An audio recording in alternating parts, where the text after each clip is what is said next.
July 10th, 1916. I am dirty. You want to escape. You need to blow it back open. Oh.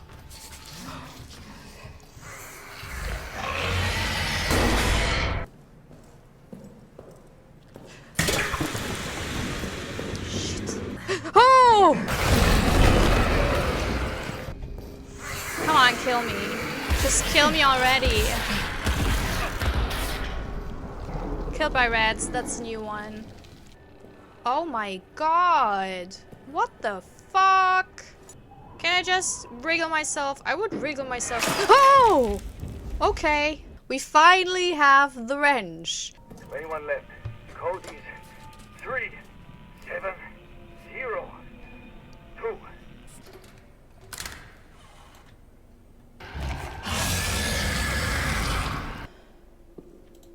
Oh. We will the world.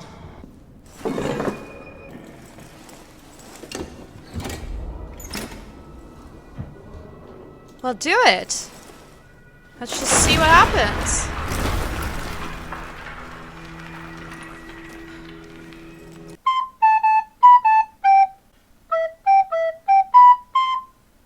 Alright, welcome back to Amnesia, the bunker. We did it! We blew the thing open, but I actually wanted to do a few things and I want to see if it's still possible to go here, because now we have the wire cutter. Damn that hole. We have the wire cutter and I want to check out a few things.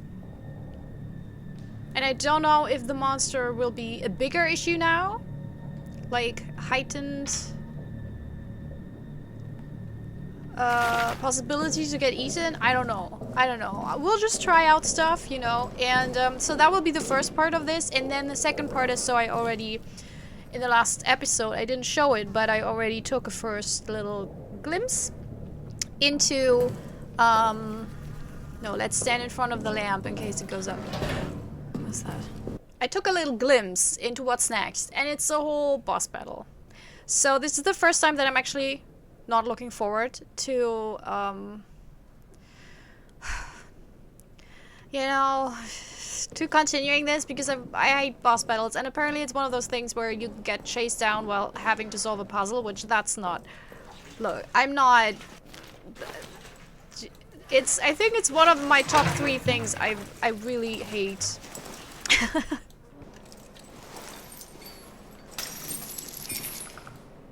I mainly want to go for note hunting, to be very honest, because we're okay. Long pauses. We're missing Lambert, one part of Lambert's journal, I think, at least. I'm not quite sure. Like, I will not brute force this. I will not try endlessly to get it. It's more a nice to have. Shit. Nice to have thing, you know. It would be cool. There we go. That's what I'm talking about. Odd occurrences last night. SCT, I don't know what that means. Lambert thought dead after his patrol on the 8th. Returned to the barracks and find health. He carried with him SCT Clement. I mean, soldier to sergeant can't be... Well, whatever. Severely wounded from an explosion. Lambert reports the following. That midway through his patrol on the 8th, he fell into a deep crater and was unable to escape. Clement, his close friend, snuck out after him last night, located him in the crater and carried him out. They were spotted in the ensuing attack. Clement was injured by an explosion. It fell on Lambert to carry him back. No, we already did this as well. Maybe? They were spotted in the ensuing attack. Clement was injured by an explosion. It fell on Lambert to carry him back. Very odd that Lambert was neither injured from the fall nor the explosion, and that he ended up saving the man who came to save him. But battlefield luck is an odd thing. In every life, fate's winds blow erratic. Judging by Lambert's description, the crater he fell into seems to have been located very close to the Roman tunnels. Yeah, we've been there. We found the connection. We unearthed. It may have been a result of work down there. Recommend a future patrol, investigate, and make sure we have not opened up a back door into our own bunker. Well, you have, but...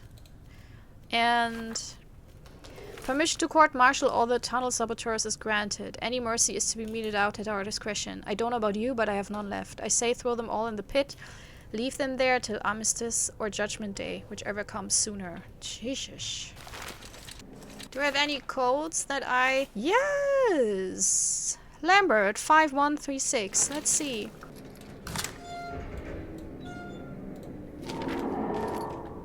Shit. Still gets me. I mean, I played this for so long and it still gets me. There we go. 12th July 1916. Up again. In the chapel. Trying to pray, but my mind is too alive with thoughts of the crater. The rabbit. And that water. Its taste. And yet I don't feel tired. Instead I feel this itch. This sense that there are things I must do. Purpose. A bloody purpose higher than any of man's petty wars. 13th July 1916. Morning. Everyone's talking about hearing scratching at the walls. Tremblay even claims to have heard howls echoing through the barracks. I feel strange myself. Can barely find the words to write. My hands feel so odd. Gnarled. Bulbous. Like they don't belong to me. I hesitate to write this, but a thought keeps echoing in my head. A thought I must not act on. A bloody thought so seductive. It calls. It calls. It calls. 15th July 1916. Madness in the barracks this morning. Renard's dead. They say murder but will not show us the body. A dream rises in my mind. Countless cruel eyes upon me. Must check on Henri. Wish he would wake. Could use a friend. My prayers remain unanswered. 18th July 1916. Blood on my hands. Blood on my hands. Blood on my hands. Their pain. I want more of it. I can hear Tremblay now. Coming closer. Closer. Closer. I can get what I want from him. Yeah, it's how I suspected. So the water turned him into a monster. So he also, I said that I'm not sure it's the monster because things happened beforehand, because we have a few reports in May and things like that, but maybe it is very possible that already weird stuff happened. The rats might have been infected from the get-go, so the weird noises inside the walls could have come from the rats or some other monster. Maybe there's more than one. And here's the thing, while I was editing and looking at footage from the arsenal, I had one scene where I tried to woo the monster away with the oh my god, the stick with the fire on it. It will come to me at some point. And I could see it, and it looked like it had actually a soldier's uniform or a uniform, and it hulked out of it. So it's very possible that the monster is Lambert. And yeah, so the timeline, I initially thought the monster came before Lambert turned or got the water, but maybe the other horrifying things that happened were more related to the rats, and of course that the place in general is pretty much haunted. Yeah.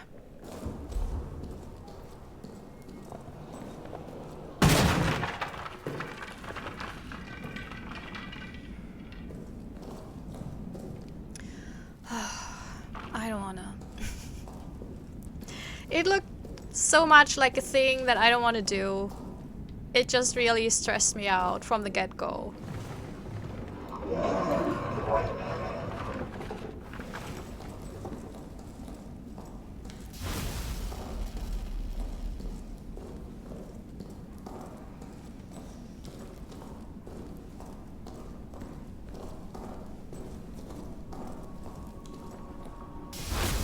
Like, look at this. This is a puzzle room. I don't want to be here.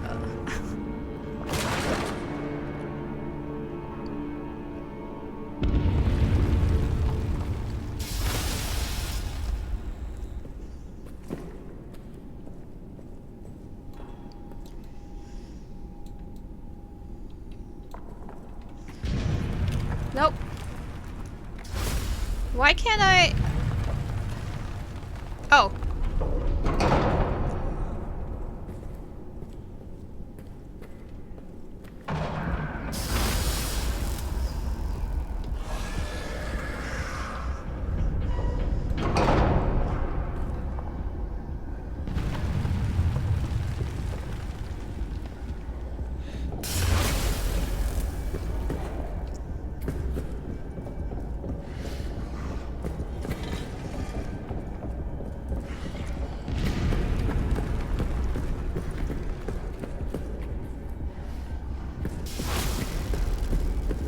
Shit! No! Can I trap it? Where is it? Oh, there. Maybe I can trap it so it can't...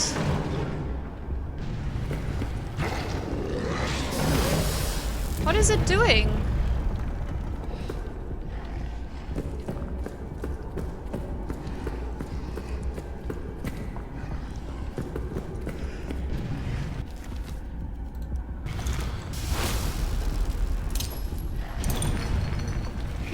No! Shit.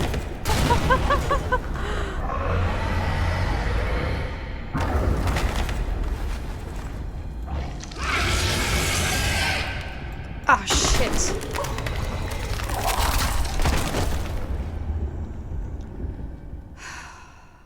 But did that one have a uniform on? That looked pretty naked. I don't know.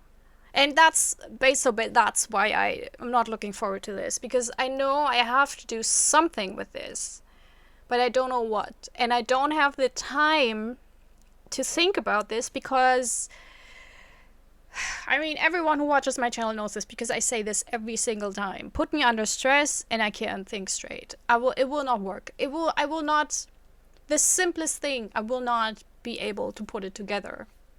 And I need time to look at stuff and then figure it out. Because with puzzles in general, like, I need to take my time. What about it, you know? Like, I'm not competing here or whatever. And so this situation, and I know people love it, this is very subjective. But this situation is the worst kind of situation for me, because this is where I literally can't do it. And then I get frustrated, and then I start losing the enjoyment of this. And so I'm really not looking forward to this. Can be thrown. Yeah, that's the thing. Like, is the monster we see here, is that the one? Oh, wait. Oh!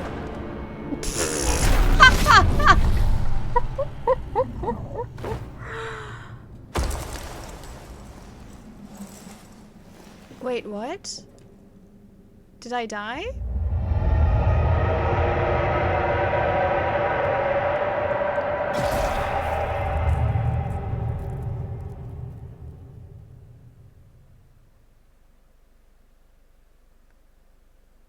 Watch your step. Okay, I died. That was an unusual death screen. Oh god.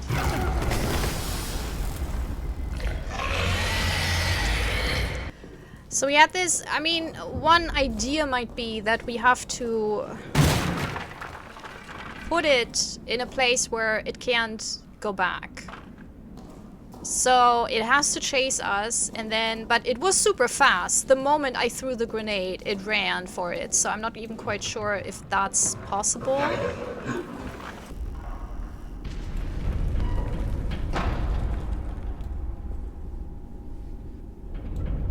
Okay. Let me look.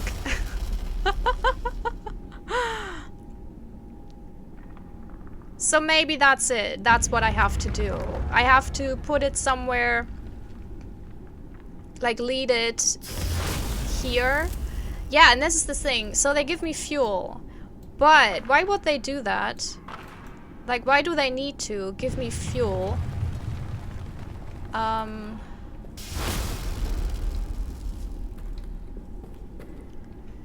I figured maybe to stop it from running, you know? So that's why I threw the grenade, but maybe I need to throw the flare or something. So we have to get it here, and then... But this is... It feels like nearly impossible to do this.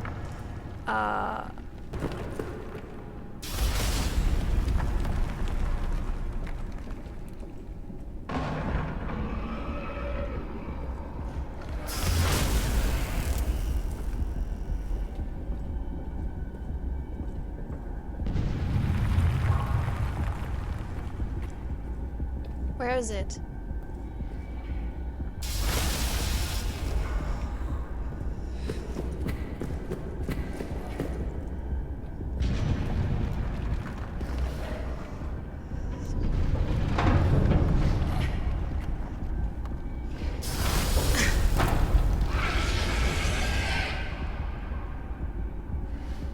How did it get there? Oh, it can run there? Oh. So now it can't reach me. But I don't know what to do. Like, this is obviously not the solution. I'm quite sure. And maybe we should need something there to do something there. I mean, maybe we can lead it there and then throw a grenade or something. I don't know.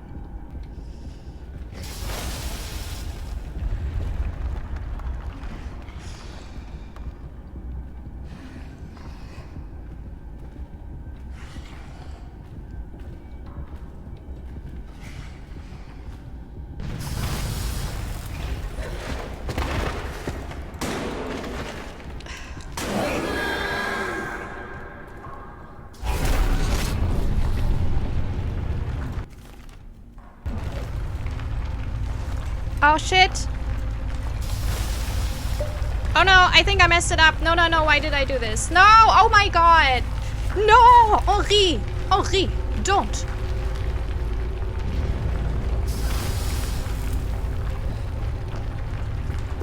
Oh my god. Yeah, I wanted to be, you know, like all... Ah, there we go. Healthy and shit, but I wasted so much time. I don't know if I have enough time. Okay, whoa, whoa, whoa! I knew it. Oh my god, I did it. Is this the light? Are you kidding me? Now we're, wait. Yes, no! Oh, shit. But we still have, wait. Oh. And now we see maybe the Lambert monster, but we have the bunny. Holy shit, I did it! Oh, sorry, that was unpleasant. I didn't look it up. I'm so proud of myself. But this is horrible. Like, yeah, I my mood does not fit the scenery here. Shit.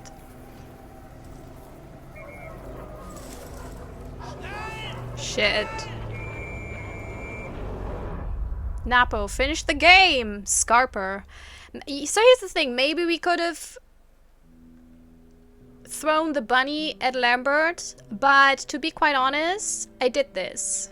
In the first attempt of this puzzle room I ever did, I tried to throw the bunny, and it just... it got... I mean, maybe I did it wrong, but it just... I think it even just bumped off the monster and fell over into the pit, so that was it. Oh boy, but that's so cool. So, and I think... maybe... I mean, I guess we had to get rid of the monster. Because that's what triggered then the whole shaking up and then, you know, the way out. But there was probably a few different ways to do it. And I'm quite sure the bunny was part of one of them. Do I want to go back and try it out? So here's the thing. Do we do it when it hangs. And also, you know what I'm very proud of? This one, because I felt so stupid when I ran off to this one aisle, put both bridges up, but that was actually when I saw that it kind of struggled when it jumped to, you know, this ledge. So good thinking that I did this weird, embarrassing, awkward thing, because it kind of helped me see what I probably had to see. Yeah, but first of all, my review of this game. I'm in love with it. I think this is one of the best horror games of this year. I mean, I haven't played that many that just recently came out, you know, so... But I saw quite a few Let's Plays of other games, and I did play a few, you know. But I think not even just this year, but the last couple of years. One of the best games, you know. I'm not one for the best game, because... there never is, you know. It's different games, different styles and genres, different storytelling techniques, etc. So there's never just one best game, but you know, there's a pantheon of great games, and I think this is part of it. I think this is the game that everyone was looking forward when they played Amnesia Rebirth, which I think it was a very brave thing to do, to pick up Amnesia after such a long time. The expectations were mile high, and I think the developers tried to do what they did best with these games, and it didn't work out. Personally, I think it would have worked out with a different story. I think it had too many characters, but not even as the ones that our main protagonist is related to, but rather a lot of side characters, you know, a lot of interwoven stories. The weird thing was, I don't know if you know Amnesia Rebirth, but... and I don't want to really spoil it, but there's a lot of letters and notes that at times can be a little bit tedious to get through, because they're very bureaucratic. And also I think Amnesia Rebirth had pacing issues. It was a little bit too long. And also my expectations during the first third of the game were completely shattered to a sad degree. And after that I was kind of disappointed. And then it had a boss battle, but that was a lot more linear. Okay, difficulty mode normal, yes. Time saved 95. Number of deaths 14, I think that's fine. Rats killed 11, bullets fired 22, shotgun shells fired 5, grenades thrown 10, gas grenades thrown 2, petrol bombs thrown. Wait, there were petrol bombs? Oh, is that the petrol bombs? Probably the bottles with the thingy. Yeah, I never wanted to get into that room again. I hated it, so I didn't even bother. Flares thrown, health items used, generator refills, blackouts, traps triggered, all of them. I did all of them. Corpses burned, 1. Fire started, 3. Doors destroyed, 7. Time spotted by Stalker, 12. Items crafted, 12. Stalker bullet hit count, 15. Rats scared by torch, 103. Alright. These stats, I think, are mediocre or bad. That's, I think, congratulations on finishing your first playthrough of Amnesia the Bunker. Remember, no playthrough of the Bunker is the same as any other. Items, traps, codes, and more are all random. Oh, okay. Play again and experience the horror in you. But I was still talking about Amnesia Rebirth. Yeah. So I think it was too close to the original Amnesia games. And this one is like what Resident Evil did with number 7. Where they felt like repeating the old games over and over again would probably still make a lot of sales, you know. A lot of people would play it because it is this big franchise, you know, this big name that everyone knows, this legacy of horror games. But it didn't really excite people as much anymore. And Amnesia the Bunker is such a great thing because this open world concept, I'm a huge fan of open worlds that are small. I think, for example, I don't know if any one of you played Zero Horizon Dawn. I think the first one was a perfect open world game. The second one was too bad. It's too large. It's too big, and it loses its... Like, I think one of the strengths in Zero Horizon Dawn was the storytelling and the side missions, and it was really fun. And everything kind of tied together. Everything was interwoven and had really I know, it's cool to explore. It was not too much. And the second one is so big that I got tired of it. Like, I played the main story through and I missed out on a lot of the side quests because it was like, oh, I can't be bothered. It's too much, you know. And all the collectibles started to get really random. Like, you climbed the highest mountains, then to get something that had no relation to the story. It was just boring. And I think a lot of games suffer from this. And this has to do with, weirdly, the horrible gamers that always think a good game is a long game and an open world game needs to be like 150 hours long. Now, you can be The Witcher, Red Dead Redemption, or Elden Ring, and you can pull it off. But it's not necessary. And I think one of the earliest examples I played that I had tremendous fun with, coincidentally also an indie horror game, was Moondown.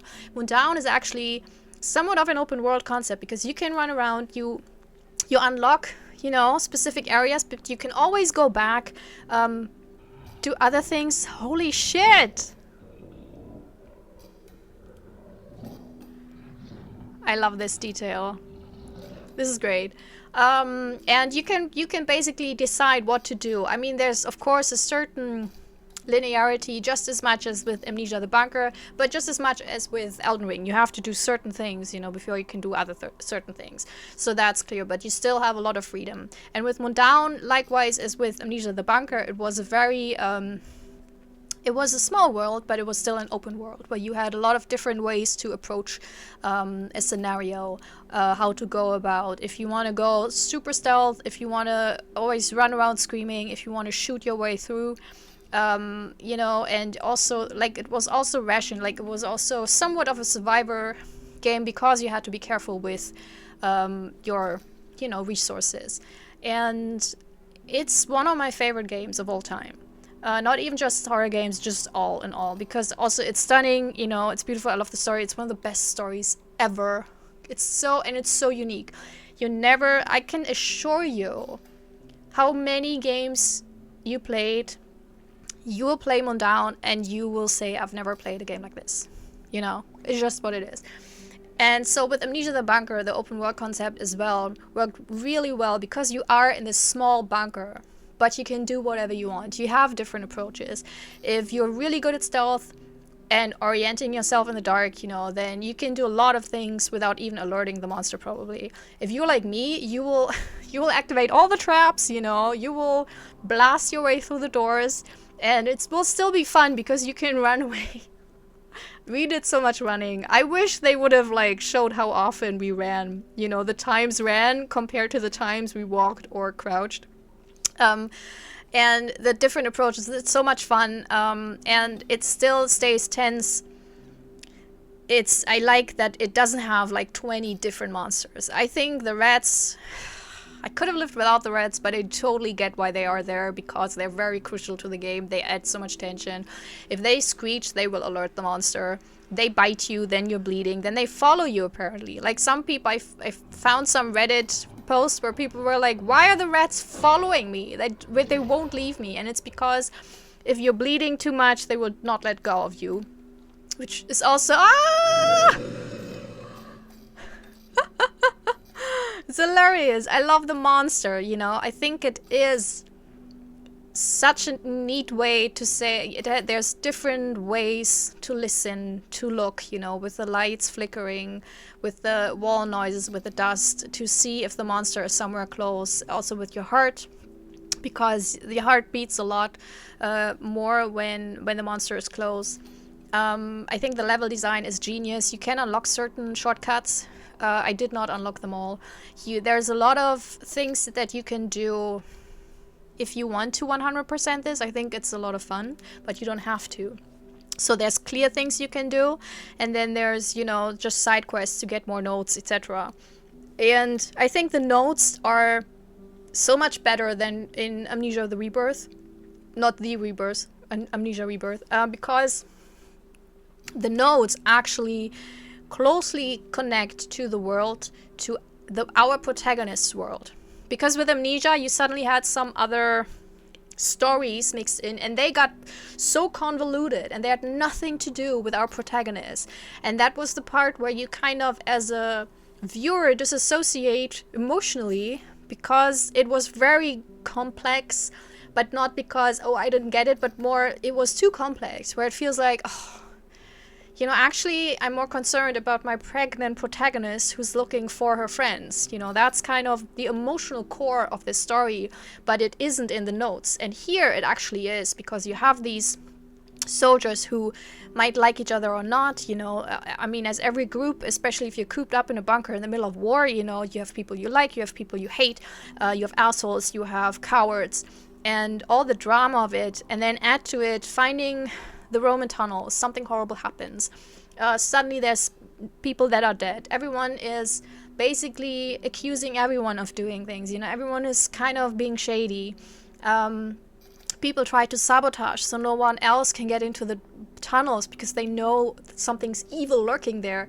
I mean, that's what notes are about. I'm a huge fan of notes. I know it's a cliche for indie horror games, but when they're well written and when they help create the story and the world and also tie back to our character and how they react to the world, then they are so important. And this was just so fun because I always was looking forward to the notes, and I want to really get into and look at the notes that I have to see if I can kind of even devise up a certain timeline, you know, and explain a bit more and find out what really happened, to kind of, you know, put it together like on my little wall with red threads and stuff. So I loved all of this. At the beginning, when I played the demo, I was so scared because there was so much gameplay. But I think this is a strength because it is simple. And I can tell you that it is simple because give me too much things to do in a horror stressful scenario and I will lose it. But I think I managed quite fine. I didn't use all the things, like I never used a Molotov cocktail. I never poured fuel on the floor and then, you know, lit it up. I mean, we did it once and then I basically burned myself. So well done. And I think that shows that it's good that I didn't do it before. I think with the photos, that every single photo was kind of a hint towards something. And this is also something. So nearly all the necessary story beats, getting the wrench, getting the cutter, and I think 1 or 2 keys or whatever, you could find the solution either by following the clues, so by reading notes and unlocking stuff and listening to the story basically, or by being very thorough when looking through stuff. Because the key to the communications room, I could have found that so early on. I wouldn't have needed so many other things because it was just lying there in the bed. But of course, because it's just a small key and it's not where you would expect it, on the bed or in one of the lockers, you know, it was very neatly hidden. And I like that quite a few of those puzzles basically worked with that either you're thorough and find all the stuff, or you read the notes and then you find hints at what to do next. And this is also like, I mean, that's how a good open world game goes, you know. It's not just about you can go everywhere, but then we still force you to do things in an exact way. It's more that you can actually, I mean, they really said it through all the way in the loading screens. Always, you can approach it in different ways, and it's true. It really is true. You can approach it in so many different ways. I chose chaos. I chose noise, and I had a blast with it, you know. And I think I would have been miserable if I had to stealth my way through this, because if I had played this just for myself, that's fine. If I sit 30 minutes under a table, I'm okay. That's how I usually play my stealth games. But if I'm doing it for this channel, I'm having the worst time because I know it's super boring. I have to edit the hell out of it and it's not much going on. But since I could be so chaotic and still go through it and have so much fun with it, and also the resources, it was just enough to be conscious about them, you know, about the limitations, but still it opened up so much to explore. So that's what I really liked. Like I had one chapter where I was like, oh shit, I'm running out of fuel. This is stressful. And then in the next chapter I found fuel again, and then I was allowed to basically find some more notes and stuff like that. And this is so smart. This is such a smart game. This is a beautiful game. And I was so apprehensive because I thought, oh, I hate war games. Like Second World War games, they can be so tasteless, but I think what they did very smartly in this is that this is really about the people in the bunker. This is not about the war. Usually you can be political. So I'm not saying it's a good thing that it's not political, because you can be political and can be good, well done. But I think that they concentrated more on the personal stories. First of all, I think it's more realistic. Look, I've never been to war, but I assume when you're in such a situation as this, you know, you don't give a shit about politics. You give a shit about surviving this, you know, somehow getting through. And that's why I think the more personal approach was a really, really good choice. I think the play length of this was really cool. All the videos I saw, they did it in 4.5 hours. Maybe they also cut some stuff out, I don't know. I took apparently 7 hours, which I think is fine. You know, I mean, I had a blast doing it. Yeah, fantastic game. Like, from top to bottom. Storytelling, fantastic. Gameplay, phenomenal. This is how you can do it. Make it, you know, because it's not complicated. It's not too overly complicated. And I played mouse keyboard, which sometimes can be a detriment. I recently played Bramble the Mountain King with mouse and keyboard, which was apparently the worst decision ever, because it's so hard compared to controller. But here, it was very well, like, I had no issues at all playing this. So gameplay, I don't know how it is with controllers, but I think they really thought about it, how to play this. This is fun. I love that the menu pauses the game so you can read the notes in peace, because otherwise you're forced to rush it and then you don't read the notes because you're scared that you will get got. So small gameplay decisions that made the game better at what it is. The environments, very well done. I've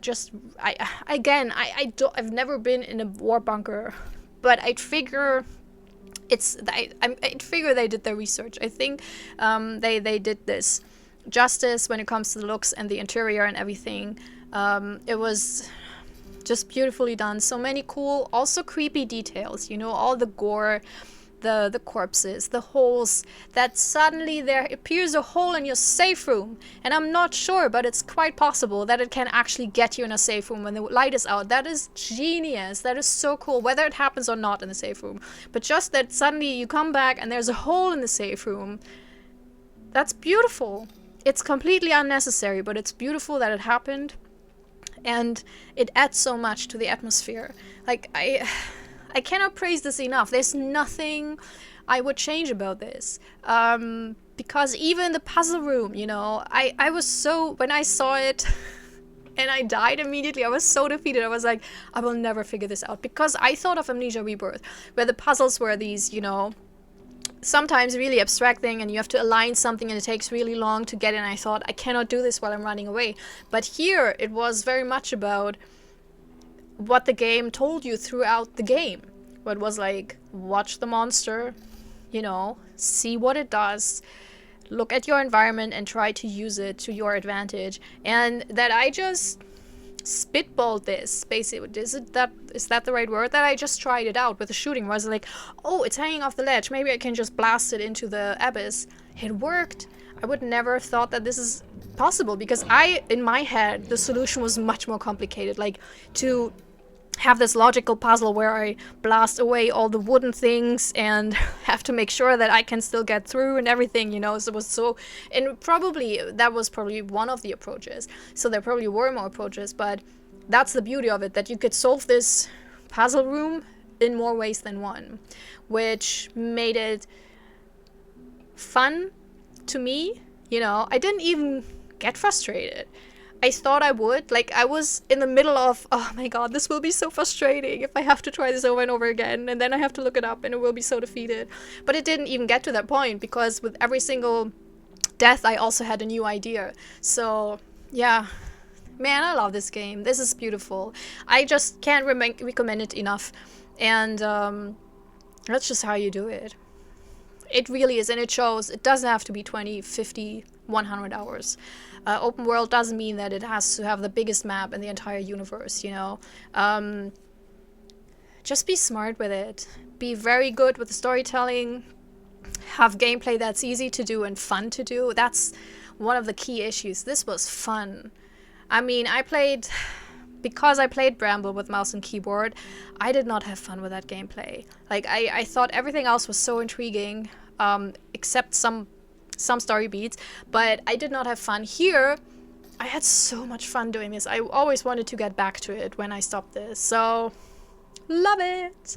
And now the cool thing is, now I know how it ends, and now I can finally watch other Let's Plays to see how everyone fares. Yeah! So, how did you like it? Now, I talked, I think, 30 minutes. How did you like it? What did you like best? Yeah, did you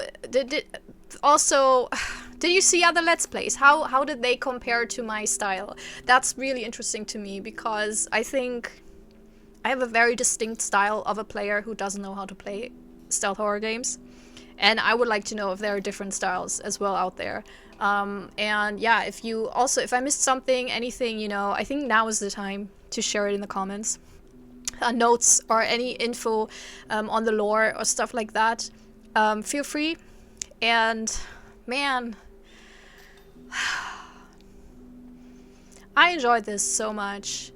Cannot believe, like, this is, I think, a sign of a really good game, that you finished this and you're so just happy that you could play this and it was so fun, you know, and there was not really a moment where you felt like, I don't want to play this anymore.